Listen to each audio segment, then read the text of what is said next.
All right, well, welcome everybody to Module 3 of History 9 this semester. Congratulations on finishing the first quarter of the semester. I hope this is a good experience for you. It's a good experience for me. It's one of my favorite classes to teach. I hope you're learning a lot. We still have a lot to learn, of course, but we are a quarter of the way through. Today we're going to be talking about Chapter 3 in Figus's book. We'll be also talking about your reading for this module, your extra reading. We're not going to talk about it, but we're going to mention it. So between the Figus readings and the Cherry Orchard reading, we have an interesting couple of weeks ahead of us. So with no further ado, I'm going to go ahead and get to a brief PowerPoint which will tell you where we are going and some of the things that we're going to look at, and then we'll let you get to your reading. All right, we begin with the view that Napoleon would have had in 1812, although he wouldn't have seen this exactly. This is a very recent picture of Moscow. It's taken from what are called Sparrow Hills, which is just south of the Moscow River. Right behind us in this picture would be Moscow State University, although of course it wouldn't have been there in 1812 either. Nor would have the stadium right in front of you have been there. That's Luzhniki, that is the Olympic Stadium. From the 1980 Olympics, of which the Russians are exceedingly proud. And then off in the distance, of course, you can see some of the new buildings, some of the new skyscrapers that have popped up in the last 20 years or so. Those were not there in the 1990s when I was last there. So what I just wanted you to kind of get a sense of scale here, and an understanding that Moscow was then not a big place, but it was a large city. But it certainly is a large city now, something like 8 or 9 million people. And Napoleon, of course, was impressed with what he saw before him. And then, of course, the Russians burned the place down so that he couldn't take advantage of it, which is, well, that's a rather, I don't know what to call it, but that was the good thing for the Russians. They weren't going to let Napoleon enjoy that. But one of the stories, of course, that we're going to be telling in this module is how Russians felt about Moscow. And indeed, as Figus points out, Tolstoy himself said that every Russian felt like Moscow was her mother, or was the mother of that particular Russian. And what you see before you is you see St. Basil's Cathedral. I've mentioned it many times, probably shown you some pictures of it as far as that goes. It was built between 1553 and 1558. It was built in honor of the defeat of the Astrakhan Khanate. And it stands now as a memorial, well, to a lot of things, but certainly as a memorial to that great victory for the Russian nation over one of the remaining Mongol Khanates that hounded the Russians. And so from 1558, when this was completed, it has sat on Red Square. The architect who built it had his eyes poked out after he built it, primarily so that he would not be able to build anything so beautiful again.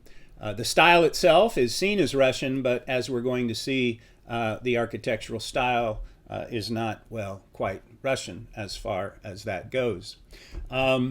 It should be noted, of course, that Moscow in the 19th century had become a kind of symbol for Old Russia, and by Old Russia we mean Muscovy. We mean Old Russia before Peter. We mean Moscow as the center of Russia. Moscow as the place where the Moscow princes of the 13th and 14th and 15th centuries established their supremacy over the Russian lands, and established their supremacy, for that matter, eventually over the Mongol Khanates, the Mongol Khans.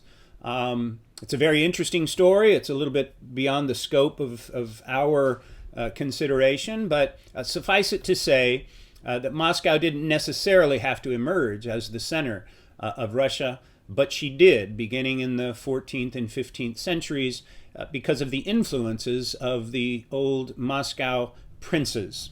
And of course, Moscow would remain the center of Russia for the next 3 centuries until, as you know, Peter in the late 17th century would build St. Petersburg, and St. Petersburg would become the capital. It should be noted that in the history of Russia, Moscow has served a number of purposes. One of them in the 16th century, after the defeat of Constantinople in 1453, and thereafter, what happened at the end of the 15th century, beginning of the 16th century, is this emerging notion that Moscow had become the third Rome, so to speak, the center of the religious world, actually, the Christian world. Certainly the center of orthodoxy, at least as far as the Russians were concerned. And so in this way, it should be noted that the Orthodox Church exercised some, shall we say, influence over the self-image of Russia. But what it shows is that there was this emerging sense of greatness among Muscovites, amongst Russians, and of course a lot of this was based upon the relationship between the church and its people. And then when we get to the 17th century, late 17th century, there was a split in the Orthodox Church, and old believers maintained their devotion to the old liturgy in the 1660s. A new patriarch, a leader of the Russian Church, introduced some changes into the liturgy being the worship of the church and the way that the religious services went. And they were fairly minor, but they were major enough for these old believers to think that what had really happened is that the devil had gotten a hold of the church, and heretics had come in to sully or spoil the purity of the Russian church. And so these old believers bowed their necks and fought against these reforms. And over the next, 3 decades or so, maybe even longer, it was not uncommon for these old believers to go off into the wilderness or to lock themselves in churches, burn the churches down so that they would commit suicide. And thousands of old believers committed suicide, essentially, because they thought that the church had been taken over. And these old believers then will reappear on the scene in the 19th century as agents of, interestingly, the commercialization and the industrialization of Russia, but also the resurrection of Moscow, as it were, as a center of Russianness after she had been displaced, as it were, by Peter and by Petersburg. There was always a different feel to Moscow, a different cultural feel. Maybe you've come across this as we've talked about the Sheremetyevs and Ostankino and some of their palaces and so forth. But Moscow was always kind of half-jokingly referred to as a big village kind of connoting its backwardness or its connection to an ancient Russian past. But as you'll see, a big village also because of the belief in hospitality and so forth. And as you will read, Moscow became again, shall we say, a very important center of Russian nationalism. And the other thing that's kind of interesting about this chapter is it's going to broach to us this notion that in many respects the Russians were Asian or Oriental, semi-Asian or semi-Oriental. And we can see that in all kinds of ways. But again, this is that sliding spectrum of are we Europeans, are we Russians, are we Asians? And one of the interesting things about the mid-19th century to late 19th century is this emerging notion that Russia was not European, that it was in fact Asian or Oriental, to use the terms of the time. And in fact, if you look at this picture of St. Basil's, you can actually find a lot of Asian or Oriental influences in it. And so, interestingly, it memorializes the defeat of Asian peoples, the Khanate of Astrakhan in 1553, but it memorializes them by actually adopting some of their architectural style. Now, I don't want to overstate this. These styles, of course, had been in existence for a very long time in the Russian church, going all the way back to the first churches being built, for that matter, in the 9th and 10th centuries. But certainly after the Mongol invasion, we see a kind of lingering influence. The Kremlin itself, of course, is a magisterial place. The Kremlin walls there are those in red, and you can see behind those walls, you can see all kinds of buildings. The ones closest to you, of course, are more recently built, but let's keep in mind that there are also 9 different amazing churches. Churches, by the way, that were built by the Moscow princes, going all the way back to the 14th century, so some of these are 700 years old, built by the Moscow princes as a way of justifying their prowess, as a way of essentially evoking their relationship, or invoking, I should say, their relationship with the church, making an argument for their power, by also, of course, acknowledging the church itself and its influence in Russia. And so one of the most beautiful things about Moscow is, of course, the Kremlin and Red Square, and of course also St. Basil's Cathedral. I really can't overstate the kind of magisterial nature. It's amazing to see them. I love this picture in particular, the one on the top right, because it shows, there's some clouds, but there's a big blue sky and the sun showing through. It's really a spectacular picture. And, you don't get a sense in these pictures just how big the blue sky is, but the blue sky is pretty big as far as that goes in Russia. But this is the Kremlin, built 1,000 years ago, added to, changed, but it's always been the center of Moscow. And so, all right. Another thing that kind of is brought out in this chapter is this notion that once Petersburg was built, Moscow and Petersburg in a way became rivals, or at least different symbols for Russians. So Figes says the idea of Moscow as a Russian city developed from the notion of St. Petersburg as a foreign civilization. And this does not surprise you. We've been talking about the comparison of Moscow and St. Petersburg, but Moscow had a certain ancient charm to it. And it was seen as more of a Russian city, whereas St. Petersburg was seen more as a European civilization, or for that matter, as Figes says, as a foreign civilization. What you see here are 2 different pictures, one contemporary of the building of the Bolshoi Theater in Moscow, and this seems to be a sketch of some kind, also of the Bolshoi. But anyway, I just wanted to have some pictures there for you.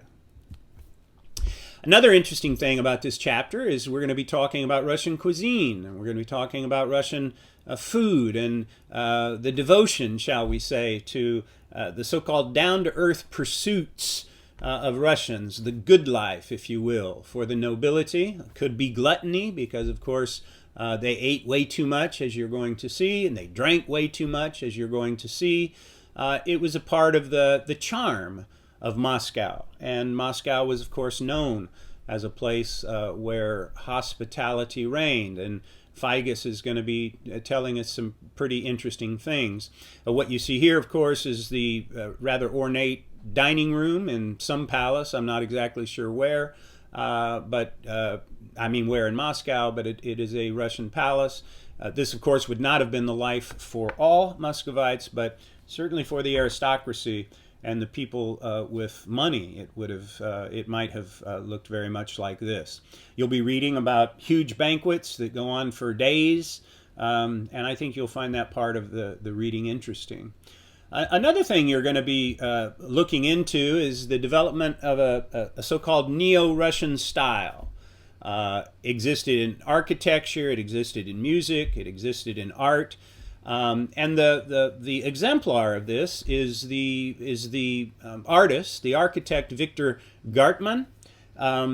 Not so much for what was actually built, but rather for the ideas that he circulated about Russia and about what the Neo-Russian style was. And this is an example here, for instance, of a design that he made for the city gate in Kiev. Kiev, of course, is the capital today of Ukraine, but at the time, of course, it was a part of Russia. Kiev, of course, it should be mentioned, was the original center of Russia. We call it Kievan Rus. It was that part of Russia which was the center before the Mongols invaded in the 1240s. And so up until the 13th century, Kiev, of course, was seen as the center of Russia. But if you look closely, of course, at this, this design, this sketch, you see a number of, shall we say, Asian motifs. You can see, of course, the onion dome, which is not necessarily Asian, but if you look kind of impressionistically at it, you can almost see an Asian helmet, or the helmet of an Asian warrior. And of course, you can also see it here in the central gate. On the top, of course, you also see the two-headed eagle, the imperial symbol of Russia. We've read about that. But of course, you can also see that there are clearly Asian influences, so that when we talk about the Neo-Russian style, the irony, perhaps, or what's interesting about this, is that the Neo-Russian style includes, of course, these Asian influences, almost as though these Asian influences are central to the Russian style. It's Neo-Russian in that sense.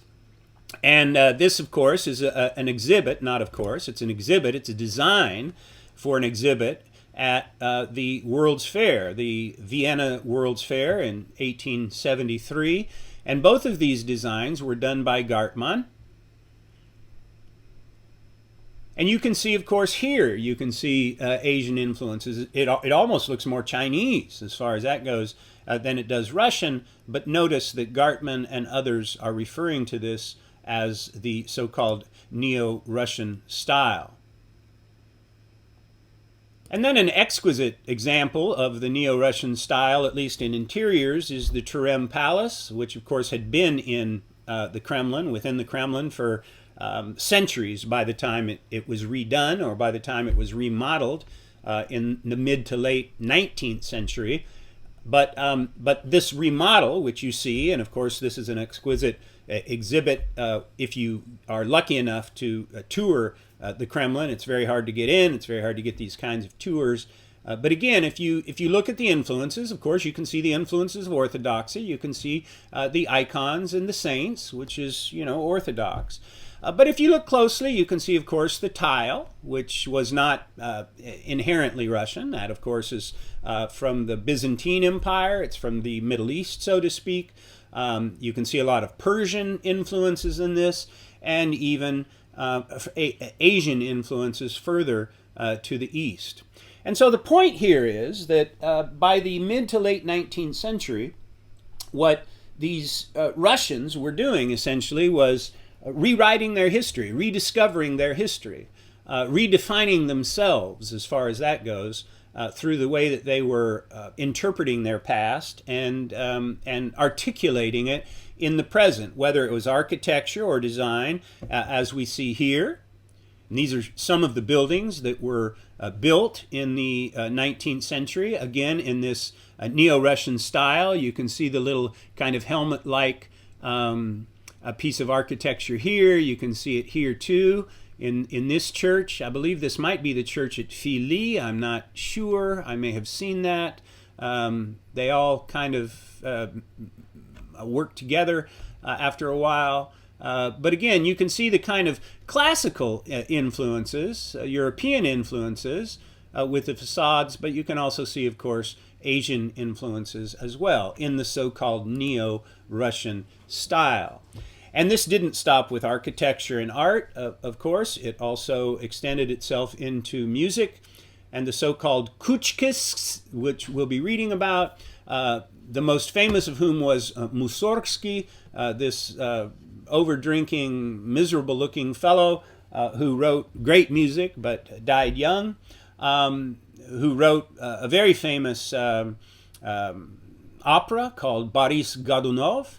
And of course, Mussorgsky will also go back into the Russian past and look for motifs and themes but he will also toy around with music in a way that will show us that these Russians conceptualize themselves in many respects as peasant, but also as Asian in many respects, so that the instruments and the composition that these classically trained composers, trained, by the way, initially in St. Petersburg, but then came to Moscow in the 1850s, 1860s, 1870s, and became part of this movement, this neo-Russian Kuchkist movement in music.